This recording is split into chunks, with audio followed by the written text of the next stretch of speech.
Hello everyone, সবাই কেমন আছো? আশা করছি সবাই ভীষণ ভালো আছো। অনেক দিন তোমাদের সাথে কোনো ভিডিও শেয়ার করা হয় না, তো আজকের একটা নিউজ দেওয়ার আছে। আজকে আমি রেডি হচ্ছি। প্রথমত আজকে আমার আইবুড়ো ভাত, কারণ আমার বিয়ে ফিক্সড হয়ে গেছে। এই খবরটা তোমাদেরকে দেওয়া হয়নি কারণ একটু প্রবলেম চলছিল, আর এখন সব কিছু মিটে গেছে।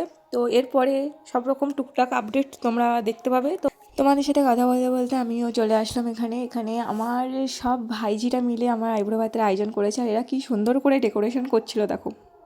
আর এটা আমার দ্বিতীয় আইবুড়ো ভাত, কারণ আমি এর আগে আরেকটা জায়গায় আমার একটা দিদির বাড়িতে আইবুড়ো ভাত খেতে গিয়েছিলাম, কিন্তু সেই সময়ে ভিডিওগুলো করা হয়নি, তো সেটা আমি পোস্ট করতে পারিনি। তো আজকে কী করলাম, তো চলো সেটা শেয়ার করা যাক। আর এটা আমার একটা বৌদি, সে আমাকে একটু পায়েস খাইয়ে দিল। রাখি বেশি তুমি ভালোভাবে কেকটা খেতে খাওয়া দাওয়া করে বিয়েটা করে ভালোভাবে সংসার করো, ঠিক আছে? আর আমার এঁটেগুলো তোরা খেয়ে নে, বুঝলি? আমি যাই রেখে দেবো এঁটে, যেন পরের বছর তোদের সব হয়ে যায়। তোরা এটা খাওয়ার কি দরকার? তোদের হচ্ছে না তাই। যাক, শেষ পর্যন্ত কেক কাটাটা কমপ্লিট হয়ে গেল, ফটোশ্যুট কমপ্লিট হয়ে গেল।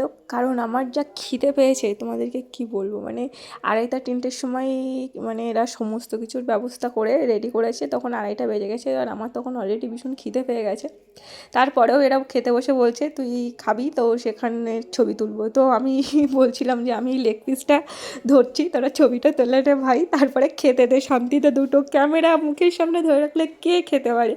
সবশেষে একটাই কথা বলতে চাই, যে আমরা সবাই মিলে ভীষণ আনন্দ করেছি, ভীষণ মজা করেছি। আর এই ভিডিওটা তোমাদের কেমন লাগলো তোমরা অবশ্যই কমেন্ট করে জানিও। টাটা।